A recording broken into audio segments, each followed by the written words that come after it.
ناظرین خیر مقدم ہے آپ کا کریم ٹی وی اردو میں۔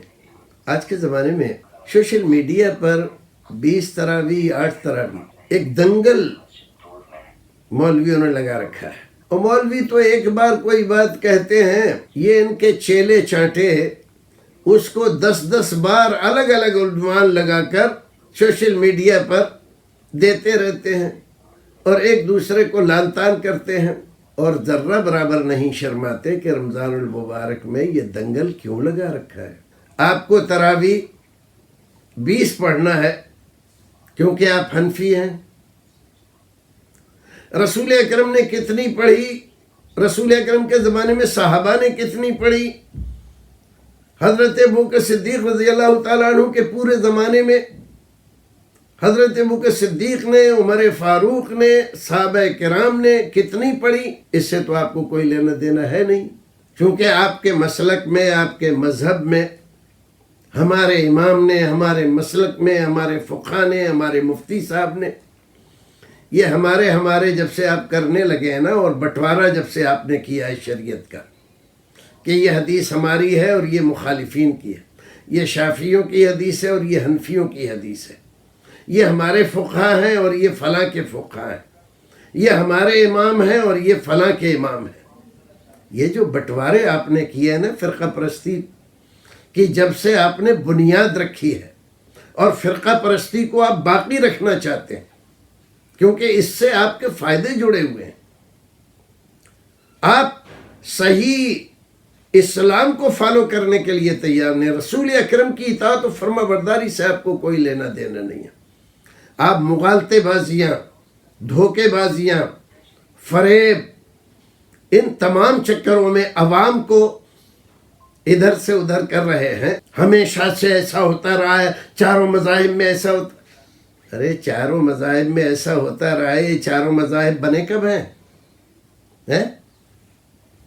تاریخ التشریع اسلامی کے ماہرین شاہ ولی اللہ محدث دہلوی رحمۃ اللہ علیہ، علامہ ابن القیم رحمۃ اللہ علیہ، اور اسی طرح سے اور دوسرے لوگوں نے جنہوں نے تاریخ التشریع اسلامی پر کتابیں لکھی ہیں، اس بات پر متفق ہیں کہ یہ تقلید شخصی کا مرض 4ویں صدی میں شروع ہوا ہے۔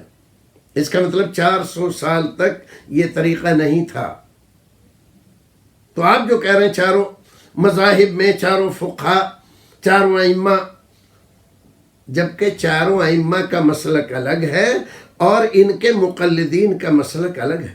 جو کچھ آج مذاہب فقہیہ کی بنیاد پر جو بات رائج ہے، یہ سمجھ لینا کہ امام صاحب کا بھی یہی مسلک تھا، غلط بات ہے، یہ غلط معلومات ہے، دھوکہ دے رہے ہیں آپ، فریب کر رہے ہیں۔ بہت سارے مسائل ہیں، امام صاحب نے رجوع کر لیا، لیکن فقہائے متقدمین، فقہائے متاخرین، فقہائے ماوراء النار، بغدادیین اور کن ناموں سے آپ نے لوگوں کو بتا رکھا ہے۔ یہ قول قدیم ہے، یہ قول جدید ہے، یہ راجح ہے، وہ مرجوح ہے، یہ ماوراء النہر کا فتویٰ ہے، اور یہ بغدادیین کا فتویٰ ہے، یہ ہمارے فقہائے قدیم کا ہے۔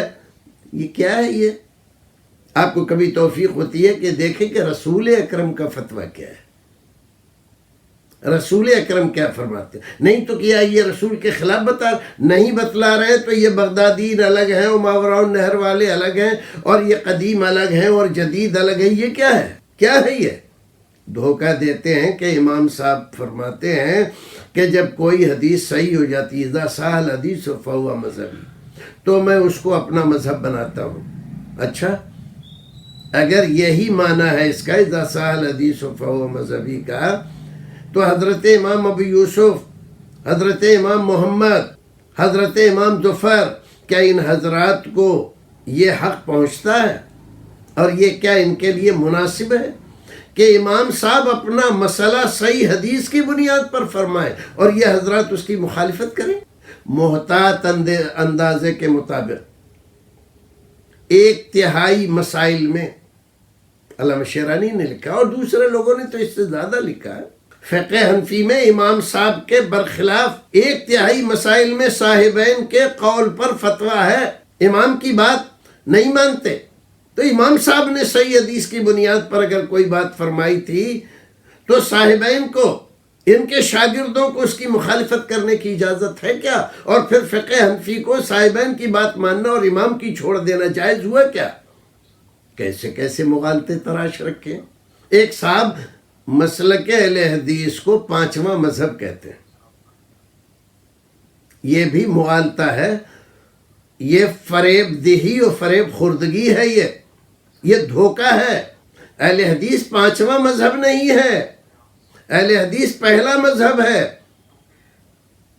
یہ مذاہب فقہیہ اسی مسلک سے الگ ہو کر بنے ہیں، ان چاروں نے اس الگ اسلام سے جو رسول اکرم لے کر آئے تھے، جس کو اسلام کہا گیا، صحابہ کرام جس پر عمل کرتے تھے، تابعین اعظام جس پر عمل کرتے تھے، وہ غلط کیسے ہو گیا؟ آخر وہ کہاں گیا؟ آج آپ کہتے ہیں 4 مذاہب برحق ہیں، 4 مذاہب برحق ہیں، 4 مذاہب برحق ہیں، ٹھیک ہے، وہ اسلام کہاں گیا جو حقیقت میں برحق تھا؟ آپ نے 4 مذہب بنا لیے اور سرکار نے، اس زمانے کی سرکار نے تسلیم کر لیا اس کو، اور اسی کی بنیاد پر خانہ کعبہ میں 4 مصلے بنا دیے۔ جس تقلید نے خانہ کعبہ میں مسلمانوں کو ایک امام کے پیچھے نماز نہیں پڑھنے دی، اس سے زیادہ تخریب کار چیز اور کیا ہو سکتی ہے؟ جس نے فرقہ بندی کی بنیاد ڈالی اور ادھر ادھر نہیں، کعبے میں، چون کفر از کعبہ برخیزت کجا ماند مسلمانی، اور پھر اس کے فضائل و مناقب بیان کر رہے ہیں آپ تقلید کے، اور لوگوں کو اس پر چلانے کی باتیں کر رہے ہیں۔ کیوں نہیں لوگوں کو بتلاتے کہ رسول اکرم کا یہ حکم ہے، آپ کا طریقہ یہ ہے، آپ یہ کرتے تھے، آپ نے اتنی نماز پڑھی رات کو، تراوی، پھر اس میں بعض لوگ تو ضرورت سے زیادہ عقل مند ہیں، اور ضرورت سے زیادہ عقل مند ہونے کی وجہ سے وہ تراوی کی بنیاد پر کہ 8 میں تو تراوی کہی نہیں جا سکتی، 20 میں ہی کہی جا سکتی ہے، تو 36 میں نہیں کہہ سکتے، 40 میں نہیں کہہ سکتے، 60 میں نہیں کہہ سکتے۔ یہ بھی تو سارے اقوال ہیں۔ 17-18 قول تو آپ کے فقہا نے لکھے ہیں، آپ کے جن فقہا نے بخاری شریف کی شروحات لکھی ہے، وہ لکھ رہے ہیں کہ یہ عمل رہا ہے لوگوں کا۔ پھر آپ یہ جو ڈھنڈورا پیٹ رہے ہیں کہ ہمیشہ سے، یہ ہمیشہ کب سے شروع ہوتا ہے؟ اس کی ابتدا کب سے ہے جس کو آپ ہمیشہ کہتے ہیں؟ 400 صدی بعد تو آپ کے یہ مسلک بنے ہیں، ہمیشہ سے پھر کیسے کہہ رہے ہیں؟ حضرت امام مالک رحمۃ اللہ علیہ کی حدیث موجود ہے، حضرت ابو عمر فاروق کے زمانے سے انہوں نے 20 رکعت تراویح پڑھائی۔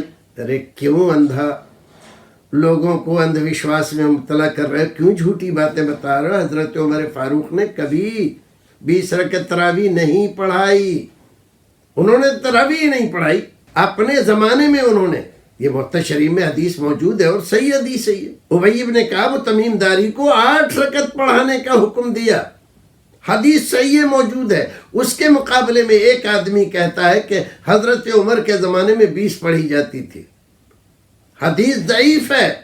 تمہارے فقہا اور جن لوگوں کا تعلق حدیث سے رہا ہے تمہارے علماء میں، وہ بھی کہتے ہیں کہ یہ حدیث ضعیف ہے۔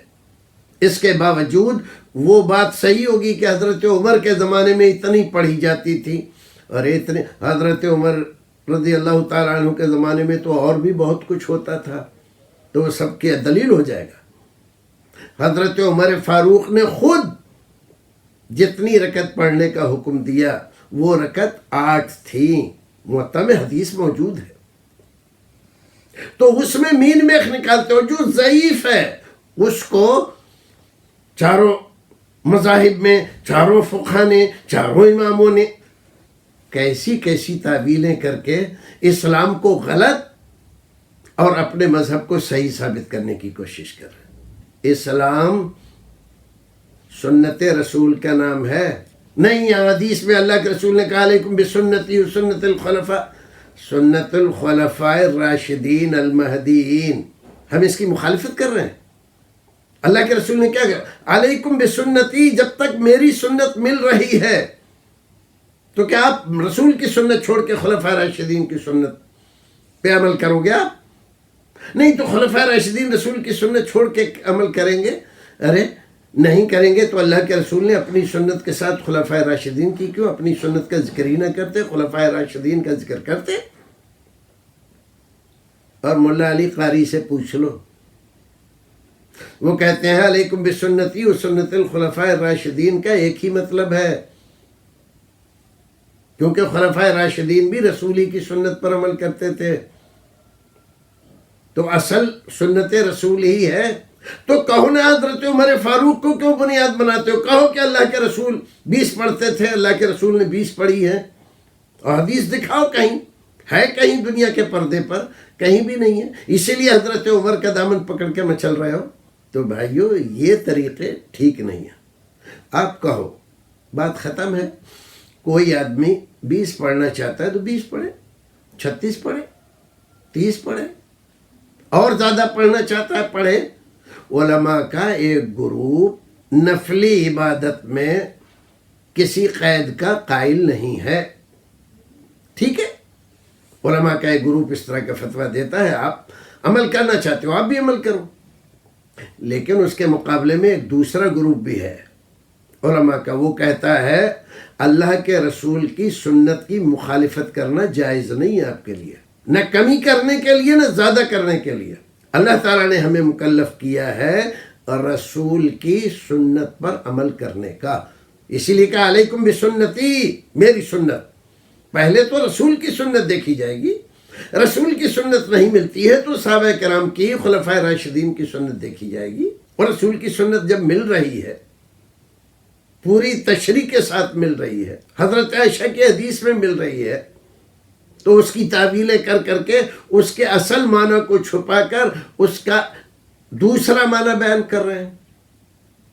لیکن حضرت جابر رضی اللہ تعالیٰ عنہ کی حدیث میں دیکھو کہ اتنی لمبی نماز پڑھائی، حتیٰ خفنا یفوتنا الشہر، ہمیں ڈر ہوا کہ ہماری سحری فوت نہ ہو جائے. اس کے بعد کوئی اور نماز پڑھی تھی کیا آپ نے؟ کتنی پڑھائی تھی؟ وہی 8 ہی پڑھائی تھی.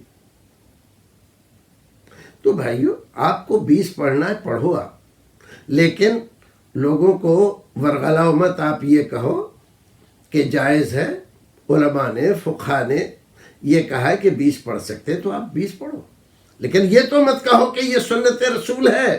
آپ کے فقہا نے اس کو سنت صحابہ، سنت خلفاء راشدین یہ سب کہا ہے، سنت رسول نہیں کہا. ابن الحمام سے لے کر اور عینی اور ان کے بعد کے جتنے بھی علماء ہیں ان تمام نے، شر العلی وغیرہ تمام نے یہی کہا ہے کہ سنت رسول تو 8 ہی ہے، باقی یہ سنت صحابہ ہے. تو آپ ایسے کر کے کہو، آپ کیا جھگڑا ہے؟ کیوں خواہ دنگل لگا رہے ہو؟ کیوں جھگڑے کھڑے کر رہے ہو اور اہل حدیثوں کو لعن طعن کر رہے ہو بلا وجہ، جبکہ تمہارے پاس ان کے خلاف کچھ ہے بھی نہیں؟ تو یہ طریقہ ٹھیک نہیں. اور رمضان المبارک کا مہینہ اس لیے نہیں ہے کہ آپ دنگل لگائیں اور رمضان نکل گیا آپ بھول گئے 20 رکعت تھی کہ 8 رکعت تھی. پھر اس کے بعد تحقیق کرو بھائی، تحقیق کرو. آپ دیکھو علماء نے کیا لکھا ہے، فقہا نے کیا کہا ہے، صحابہ کرام کیا کرتے تھے، کتنی پڑھتے تھے. اور یہ 8 سے زائد جو بڑھائی ہے لوگوں نے، اس کا سبب کیا تھا، اس کے پیچھے کیا چیز تھی جو الگ الگ تعداد میں لوگوں نے پڑھی. حجاز میں کچھ اور پڑھی، مکے میں کچھ اور پڑھی گئی، مدینے میں کچھ اور پڑھی گئی، عراق میں کچھ اور پڑھی گئی، شام کے علاقے میں کچھ اور پڑھی گئی. تو لوگوں نے اس کو نفل سمجھ کر کچھ اور وجہ سے کہ مکے والے تراویح کے بعد ہر 2 رکعت کے بعد یا 4 رکعت کے بعد جیسے آپ کہہ رہے ہیں طواف کرتے ہیں، پھر طواف کی 2 رکعت پڑھتے ہیں، تو اس طرح سے ان کی بڑھ جاتی ہے. تو دوسرے لوگوں نے کہا کہ کم سے کم ہم یہاں پر طواف تو نہیں کر سکتے ہیں، تھوڑا رکعت ہی بڑھا دیں. طول قنوت سے طول رکعت رسول اکرم لمبی قرت کرتے تھے، تو آپ نے قرت کو تو شارٹ کر دیا، علم ترا سے تراوی کر دی اور تعداد بڑھا دی آپ نے. یہ سب بھی تو بتاؤ کہ لمبی قرت کے مقابلے میں رکعت کو لمبا کر دیا گیا ہے. یہ ہے. اللہ رب العزت ہمیں اور آپ کو نیک عمل کرنے کی توفیق عطا فرمائے، اور اس طرح کے فریب دہی اور فریب خوردگی سے اللہ رب العزت ہمارے علماء کی حفاظت فرمائے. پھر ملتے ہیں ناظرین اگلے ایپیسوڈ میں. السلام علیکم ورحمۃ اللہ وبرکاتہ.